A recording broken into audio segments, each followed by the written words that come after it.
তিন দুষ্কৃতিমূলক ঘটনায় 9 জন অভিযুক্ত গ্রেপ্তার। উদ্ধার আগ্নেয়াস্ত্র সহ চুরি যাওয়া বিভিন্ন সামগ্রী। আসানসোল দুর্গাপুর পুলিশ কমিশনারেটের রানীগঞ্জ থানার পুলিশ রানীগঞ্জের পৃথক 3 স্থান থেকে 3 পৃথক দুষ্কৃতিমূলক ঘটনায় সচেতন হয়ে নজরদারি চালিয়ে পেল ব্যাপক সফলতা। 3টি ঘটনায় রানীগঞ্জের পাঞ্জাবি মোড় ফাঁড়ি এলাকার ঘটনার পর পুলিশি তৎপরতায় দুষ্কৃতীদের ধরতে সফল হয় প্রশাসন। এর মধ্যে একটি ডাকাতির ঘটনা সংঘটিত করার ঘটনায় উড়িষ্যার 5 দুষ্কৃতীকে একটি 9mm পিস্তল সহ 3 রাউন্ড তাজা কার্তুজ, একটি ধারালো অস্ত্র, একটি ড্রেগার সহিত গ্রেফতার করে। ধৃতদের সঙ্গে থাকা একটি জিপ গাড়ি ও একটি ফোর্ড গাড়ির আটক করে পুলিশ। ঘটনা প্রসঙ্গে জানা যায়, গভীর রাত্রে রানীগঞ্জ থানার পাঞ্জাবি মোড় ফাঁড়ির আইসি রবীন্দ্রনাথ দলুই ও তার সহযোগী officer Lokesh Das night patrolling করছিলেন। ঠিক সেই সময় বাঁশরা মোড়ের কাছে শ্রীরাম ট্রেনিং এর সামনে বেশ কিছু ট্রাকের আড়ালে সন্দেহভাজন 5 ব্যক্তিকে লক্ষ্য করে পুলিশ। তাদের কাছে গিয়ে জিজ্ঞাসাবাদ করতে তাদের গতিবিধি সন্দেহজনক হওয়ায় পুলিশ তাদের তল্লাশি করতেই মেলে বড়সড় সফলতা।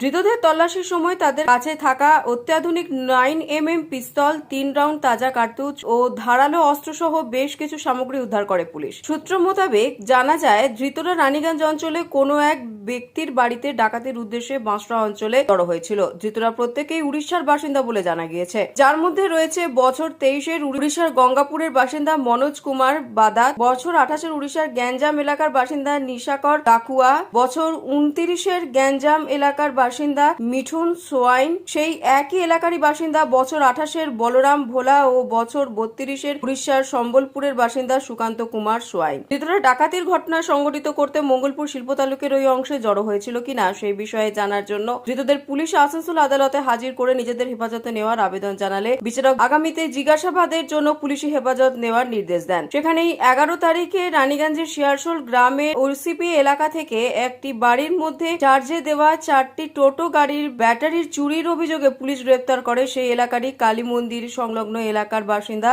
বছর 22-এর বিজয় কেওড়া, বছর 19-এর তোতন বাদ্যকর ও বছর 28-এর সুরজ পান্ডেকে। পুলিশের বিশেষ সূত্রে খবর পেয়ে নানান তথ্য সংগ্রহের পর ওই 3 অভিযুক্তকে গ্রেফতার করে জিজ্ঞাসাবাদ চালালে ধৃতদের জিজ্ঞাসাবাদের পর ওই অংশে খনি আবাসনের পাশে থাকা এক জঙ্গলে লুকিয়ে রাখা 4টি লিথিয়াম ব্যাটারি উদ্ধার করে। পুলিশ ধৃতদের এই চুরির ঘটনা সংঘটিত করার অপরাধে তাদের আসানসোল জেলা আদালতে হাজির করে। আগামীতে আরো অন্য কোনো ঘটনার সঙ্গে তারা যুক্ত রয়েছে কিনা সে বিষয়ে জানার জন্য আবেদন জানালে বিচারক ধৃতদের পরবর্তী জিজ্ঞাসাবাদের জন্য পুলিশি হেফাজত নেওয়ার আবেদন মঞ্জুর করেন। এখন দেখার, এই ধৃত ব্যক্তিদের জিজ্ঞাসাবাদ করে আগামীতে আরো অন্য কোনো চুরির কিনারা করতে পারে কিনা পুলিশ।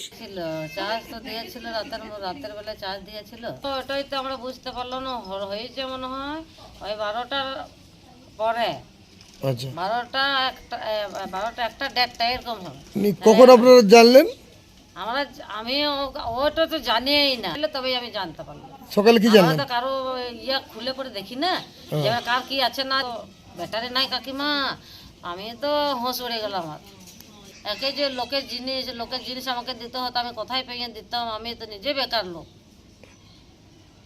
করেছে ভালোই, তাড়াতাড়ি করে দিয়েছে আমাকে। এই ব্যাটারিগুলো আমার পকেট থেকে যেত, এবারে কোথায় এবারে ধার ঋণ করে দিতে হতো। আমার তো নাই, আমার তো খুব বেকার মানুষ। সেখানেই তৃতীয় দুষ্কৃতিমূলক ঘটার দীর্ঘ একটা সময় পর নকল পরিচয়পত্র তৈরির জন্য এক যুবকের খোঁজ পেয়ে হার ছিনতাইয়ের অভিযোগে মুর্শিদাবাদের সাগরদিঘি এলাকার বছর 28-এর মোহাম্মদ আলী জিন্না নামের এক ব্যক্তিকে গ্রেফতার করে পেল বড়সড় সফলতা। পুলিশ নানান তথ্য তল্লাশি করে ধৃত ওই ব্যক্তিকে রানীগঞ্জের খাটুশ্যাম মন্দিরে টোটো করে আসাম মহিলার দর্শনার্থী হার ছিনতাইয়ের সঙ্গে যুক্ত থাকার অভিযোগে ওই ব্যক্তিকে গ্রেফতার করতে সক্ষম হয়। ধৃত ওই ব্যক্তি এই দিন পুলিশি হেফাজত থেকে আদালতে যাওয়ার সময় সংবাদ মাধ্যমের কাছে তার ছিনতাইয়ের ঘটনার কথা স্বীকার করে সে ছিনতাইয়ের কিভাবে সংঘটিত করেছিল সেই বিষয়ে সবিস্তারে ব্যাখ্যা করেন। ছিনতাই করেছিস?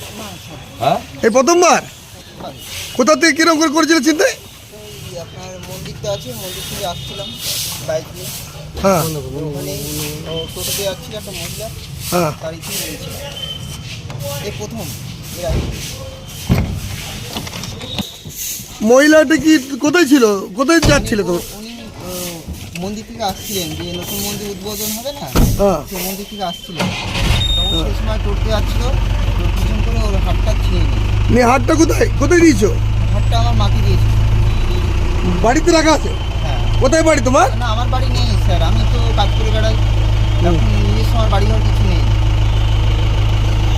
পুলিশ ধৃতকে আসানসোলের জেলা আদালতে তুলে আগামীতে তাকে আরও কোনো দুষ্কৃতিমূলক ঘটনার সঙ্গে সে যুক্ত রয়েছে কিনা তা জানার জন্য বিচারকের কাছে ধৃতকে নিজেদের হেফাজতে নেওয়ার আবেদন জানিয়েছেন। লোকসভা নির্বাচনের সময়কালে একের পর এক এই দুষ্কৃতিমূলক ঘটনা রুখে দেওয়ায় স্বভাবতই অনেকটাই স্বস্তির নিঃশ্বাস ফেলছে খনি অঞ্চলের মানুষজন। দিকে দিকে পুলিশের কড়া নজরদারিতে এই সকল দুষ্কৃতিমূলক কাজ রুখে দেওয়া সম্ভব হয়েছে বলেই জানিয়েছেন পুলিশের উচ্চ আধিকারিকেরা। রানীগঞ্জ থানার ইন্সপেক্টর বিকাশ দত্ত শহরে দুষ্কৃতিমূলক ঘটনা রোখার জন্য চারিদিকে সিসিটিভি ক্যামেরা সঠিক করার সাথেই পুলিশের পিসি পার্টির নজরদারির ওপর বিশেষ গুরুত্ব দিয়েছেন, যারই ফলস্বরূপ একের পর এক এই সফলতা পাচ্ছে পুলিশ বলে মনে করেছেন ওয়াকিবহল মহল।